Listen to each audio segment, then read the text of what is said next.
Hello guys, അങ്ങനെ നമ്മൾ റൂബിക്ക unbox ചെയ്യാൻ പോകണം. ഓൾറെഡി ഇത് അൺബോക്സ് ചെയ്തതാട്ടോ.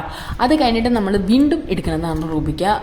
ഫസ്റ്റ് കുഞ്ഞൂസിനും ഇഫ്കുട്ടിയും കൊടുത്ത എക്സ്പ്രഷൻ്റെ വീഡിയോ എനിക്ക് എടുക്കാൻ പറ്റിയില്ല, കാരണം അതൊരു അടിപൊളി ഒരു എക്സ്പ്രഷൻ ആയിരുന്നു. പക്ഷെ എനിക്കത് എടുക്കാൻ വേണ്ടി പറ്റിയില്ല. അത് കഴിഞ്ഞിട്ടുള്ള രണ്ടാമത് തിന്നുമ്പോഴുള്ള എക്സ്പ്രഷൻ നമുക്കിതിൽ കാണാം കേട്ടോ. അപ്പോൾ ഇത് വന്നിട്ട് റൂബിക്ക ഇക്കാക്കാൻ്റെ ഒരു കൂട്ടുകാരൻ്റെ വീട്ടിൽ നിന്ന് കൊണ്ടുവന്നതായിരുന്നു. അങ്ങനെ നമ്മളത് ഉപ്പിലിട്ട് വെച്ചു. ഒരു 2-3 ആഴ്ച ആയിട്ടുള്ളൂ. ഒന്നുകൂടെ ഒന്ന് സെറ്റ് ആവാനുണ്ടായിരുന്നു, ഒന്നുകൂടെ ഒന്ന് അലന്ന് പോരാനുണ്ടായിരുന്നു കേട്ടോ. പക്ഷേ നമ്മളുടെ ഉള്ളിൽ ആക്രാന്തം കാരണം നമ്മൾ ഓൾറെഡി അത് കഴിച്ചു തുടങ്ങി.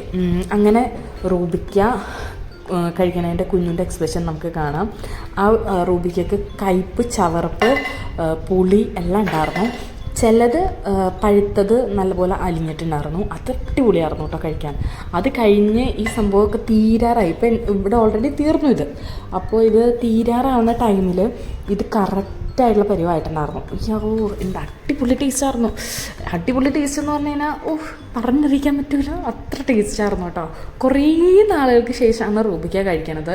അതുകൊണ്ട് തന്നെ ഭയങ്കര ഒരു നൊസ്റ്റ് ഫീൽ എനിക്ക് വന്നു കേട്ടോ. കാരണം സ്കൂളിൽ പഠിച്ചപ്പോഴൊക്കെ ഫ്രണ്ട്സ് കൊണ്ടുവരായിരുന്നു.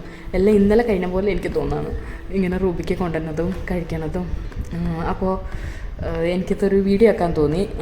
പിള്ളേരുടെ എക്സ്പ്രഷൻ ഒരു അടിപൊളി എക്സ്പ്രഷനാണല്ലോ. എനിക്കത് ഒന്ന് ക്യാച്ച് ചെയ്യണമെന്ന് തോന്നി. അങ്ങനെ ഞാൻ വീഡിയോ എടുത്താണ്. പിന്നെ ഞാൻ വെറുതെ ഇരുന്നപ്പോൾ നമ്മൾ ഒന്ന് അപ്ലോഡ് ആക്കിയതാണ്. അപ്പോൾ വീഡിയോ ഇഷ്ടപ്പെട്ടാൽ എന്തായാലും ലൈക്ക് ചെയ്യാൻ മറക്കണ്ട കേട്ടോ. അപ്പോൾ അത്രേ ഉള്ളൂ. ടാറ്റ ബൈ.